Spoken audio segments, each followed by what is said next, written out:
2022 সালের এসটিজিটি পরীক্ষার্থীরা আবারও শিক্ষা ভবনে এলেন। আবারও সংবাদ মাধ্যমের মুখোমুখি হয়ে তারা প্রতিক্রিয়া ব্যক্ত করলেন। তাদের ফলাফল প্রকাশ করে মেধা তালিকা দেওয়ার জোরালো দাবি করা হয়েছে। ফলাফল প্রকাশের জোরালো দাবি করেছেন তারা। সংবাদ মাধ্যমের মুখোমুখি হয়ে কি প্রতিক্রিয়া ব্যক্ত করেছেন আমরা একবার শুনব। আজকে নতুন না, বিগত 3 বছর ধরে আমরা টিআরসিতে আসছি এবং আমরা প্রতিনিয়তই আমাদের মুখ্যমন্ত্রী বিভিন্ন মন্ত্রী মহোদয়ের কাছে আমরা বারবার 2022 সালে যে আমরা এসটিজিটি এক্সামটা দিয়েছি সেটার বিষয় নিয়ে আমরা বারবারই আসছি। প্রতিনিয়ত আমরা অসহায় হয়ে এখান থেকে ফিরে যাচ্ছি, কারণ আমাদের কাছে কোনো সঠিক বার্তা নেই। বিগত 3 বছর ধরে আমরা বারে বারে এখানে আসি এটাই জানার জন্য যে আমাদের কবে রেজাল্টটা দেওয়া হবে, আমাদের কবে নিয়োগ করা হবে, কিন্তু আমরা কোনো সঠিক কথাবার্তা ওদের কাছ থেকে পাচ্ছি না। একটা সময় আমাদের বলেছিল যে আমরা আশাবাদী হয়েছিলাম তখন তাদের কথা শুনে যে যাই হবে একটা ভালো চিন্তাধারা হবে, কিন্তু এখন দেখছি আমাদের যে 2022 সালে যে পরীক্ষাটা হয়েছিল সেপ্টেম্বর মাসে, সেই পরীক্ষাটা 3 বছর অতিক্রান্ত হয়ে যাওয়ার পরেও তারা নতুন করে 700 পোস্ট নিবে বলেছে কিছুদিন আগে, কিন্তু কি করে হয় সেটা? আমাদের 2022 সালে যে এক্সামটা হয়েছে সেই এক্সামের না তো রেজাল্ট, না তো কোনো এটার বিষয়ে কোনো আলোচনা, না তো কোনো কথা, এই কথাটা অব্যাহত রেখে নতুন করে কিভাবে তারা নোটিফিকেশন দিতে পারে। এবং আমরা যারা একবার পরীক্ষা দিয়ে পাস করেছি আমরা কি দ্বিতীয়বার সেভাবে পরীক্ষা বসবো? আবার কেন আমরা বসবো? আমাদের প্রশ্ন যে আমরা কেন দ্বিতীয়বার পরীক্ষা বসবো? তারপরে আমাদের আরেকটা প্রশ্ন হলো যে আমরা যে ওল্ড সিলেবাস আমরা পরীক্ষা দিয়েছি, ওল্ড সিলেবাস পরীক্ষাতে আমরা পাস করেছি, এখন নতুন নিউ সিলেবাস হয়েছে, সেই সিলেবাসের উপরে আমরা কি করে আমরা ভর্তি করবো? আমাদের বয়স উত্তীর্ণ হয়ে গেছে, আমরা কি করে এক্সাম আবার দ্বিতীয়বার? যদি সরকার গভর্নমেন্টের যদি কোনো নতুন পরিকল্পনা আগেই নেওয়া উচিত ছিল, তখনই যদি নিয়ে নিত তাহলে হয়তো আমরা তো হতাশা হতাম না। কিন্তু বিগত 3 বছর পার হয়ে যাওয়ার পরে তারা নতুন করে সমস্ত ক্রাইটেরিয়া শুরু করেছে, তাহলে আমাদের অবস্থা কি হবে? কেন আমাদের এইভাবে বঞ্চিত করা হচ্ছে? আমরা চাই অতি সত্বর আমাদের রেজাল্টটা পাবলিশ করে আমাদের যাতে নিয়োগ প্রক্রিয়াটা সম্পন্ন করা হয়, আমাদের যাতে নিয়োগ করা হয়, আমরা এটাই আশাবাদী সরকারের কাছে। আমরা তো বারংবারই আসছি দপ্তরে, বিগত সময়ে যে এসটিজিটি এক্সাম হয়েছিল সেই নিয়োগ প্রক্রিয়া কবে সম্পন্ন হবে সেটা জানার জন্য আজকেও আমরা এখানে আগরতলা শহরের আশেপাশে যারা আমরা আছি তারা জড়ো হয়েছি। মুসলিমের কয়েকজন পিছিয়ে লোক জড়ো করলে আবার অনেকে বলে যে আমরা গ্যাদারিং করছি বড় করে, অসুবিধা হয়, তার জন্য আমরা কিছুজনই আমরা আজকে এখানে জড়ো হয়েছি। পুরো তো 3টা বছর হয়ে যাচ্ছে এসটিজিটি প্রক্রিয়া এখনও সম্পন্ন করা হয়নি। গভর্নমেন্ট সুপ্রিম কোর্টে আছে, সেই দোহাই দিয়ে 3টা বছর কাটিয়ে দিচ্ছে।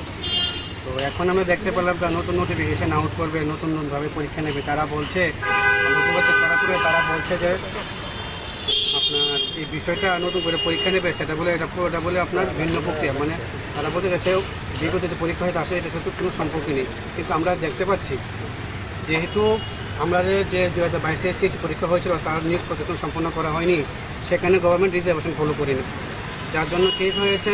হাইকোর্ট রিজার্ভেশনের ফলো করার জন্য মহামান্য ত্রিপুরা হাইকোর্ট জাজমেন্টও দিয়েছে। সরকার সেই জাজমেন্টকে অগ্রাহ্য করে তার নির্দেশ অমান্য করে তারা সুপ্রিম কোর্টে গিয়েছে। তারা বলছে তারা জাজমেন্ট ফলো করবে না, দ্যাট মিনস তারা রিজার্ভেশন ফলো করবে না। তো সেই জায়গায় এখন যে নোটিফিকেশন তারা বের করবে, আমরা মুখ্যমন্ত্রী স্যারের কাছে একটি প্রশ্ন রাখছি যে এখন যে আপনার নোটিফিকেশন আউট করবেন সেটা কি আপনার কি উইদাউট রিজার্ভেশন ফলো করে কি বের করবেন, নাকি আপনারা যে আগে বের করেছিলেন ক্যারি ফরওয়ার্ড রুলসে সেভাবে বের করবেন? কারণ দেখতে পাচ্ছি আমরা যখন জাজমেন্ট বেরিয়েছিল হাইকোর্ট থেকে, তারপর কিন্তু সমস্ত নিয়োগ প্রক্রিয়া যে কোনো ডিপার্টমেন্টে সেগুলো কিন্তু রিজার্ভেশন ফলো করেই বের হচ্ছে এবং নিয়োগ প্রক্রিয়া সম্পন্ন করা হচ্ছে। তাহলে আমরা ক্ষেত্রে ব্যতিক্রম চিন্তা ভাবনা কেন তারা নিয়ে চলাফেরা করছে? গভর্নমেন্টে আমরা ক্ষেত্রে কেন স্বতন পোষণ বা বলে রাখতে গেলে এক চোখে তেল আর চোখে ঘি এমন ধরনের চিন্তা ভাবনা চলছে। আজকে যে জায়গা 3টা বছর উপর হয়ে গেছে তারা বলছে নতুন পরীক্ষা নেবে, গত 3 বছর তারা কোনো পরীক্ষা নেয়নি। যারা ওভারেজ হয়ে গেছে তারা তো পরীক্ষা দিতে পারতো, তাদেরকে ক্ষেত্রে কি বয়সে ছাড় দেওয়া হবে? যারা এখন তারা পরীক্ষা দিতে পারবে, যারা 2022 পরীক্ষা দিয়ে বসে আছে তাদের কি হবে? তারা যদি পরীক্ষা দিতে পারতো 3 বছর আগেই পরীক্ষা নিত, যখন 2022 সালে যখন হাইকোর্ট জাজমেন্ট দিয়ে দিয়েছিল রিজার্ভেশন ফলো করার জন্য। এখন তো গভর্নমেন্ট তো পরীক্ষা নেয়নি, বা গভর্নমেন্ট তো কোনো ধরনের 2022 সালে নিয়োগ সম্পন্ন করার জন্য কোনো পদক্ষেপ নেয়নি। তারা সুপ্রিম কোর্ট গিয়ে বসে আছে। এখন তারা বলছে যে সুপ্রিম কোর্টে আছে, তারা নিয়োগ প্রক্রিয়া সম্পন্ন করতে পারবে না। তারা যদি নিয়োগ প্রক্রিয়া সম্পন্ন না পারে রিজার্ভেশন ফলো করে, তারা রিজার্ভেশন ফলো করে নতুন রিক্রুটমেন্ট কীভাবে করতে পারছে? আমাদের প্রশ্নটা সেই জায়গার। আগে তো প্রিভিয়াস নোটিফিকেশনটা শেষ করতে লাগবে না, সেগুলো প্রসেস কমপ্লিট করতে লাগবে। আজকে শিক্ষকের জন্য হাহাকার চতুর্দিকে, তারা বলছে নিয়োগ করবে। আগামী সময়ে এমন হতে পারে নতুন নোটিফিকেশন হওয়ার পরে যারা বিগত সময়ে পাস করে বসে আছে তারা যাদের বলছে কোর্টের কথা বলে নিয়োগ করবে না, তারা আইনের ব্যবস্থা হতে বাধ্য হবে। কারণ আপনারা তো রিজার্ভেশন মেনেই সমস্ত কিছু করবেন, তাহলে আপনার আগের রিজার্ভেশন মেনে ফলো করে পোস্ট ইনক্রিজ করে নিয়োগ প্রক্রিয়া করতে সম্পূর্ণ করতে অসুবিধা কোন জায়গার গভর্নমেন্টের। আমরা আশা রাখছি মুখ্যমন্ত্রী স্যার এই বিষয়টা ভালো করে দেখবেন, দপ্তর বিষয়ে ভালো করে দেখবেন, পূর্ববর্তী আপনার যে পূর্বতন যে নিয়োগ প্রক্রিয়া সেটা সম্পন্ন করে জেনে নতুন নোটিফিকেশন গভর্নমেন্ট এগিয়ে যাবে।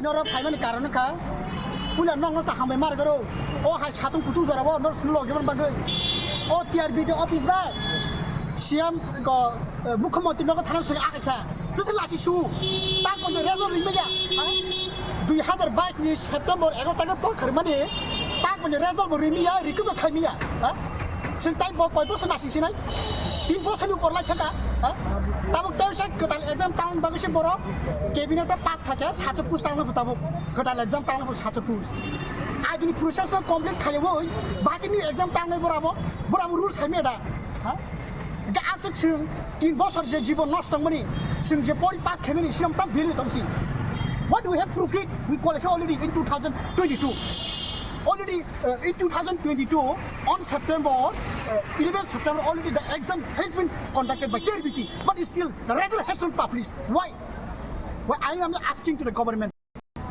still we're waiting for the 3 years but it's not getting the result.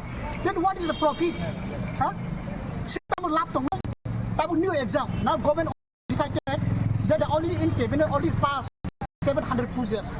Now there will be after the notification for the new exam. Why we have already exam given in 2020? Why we should give again the exam?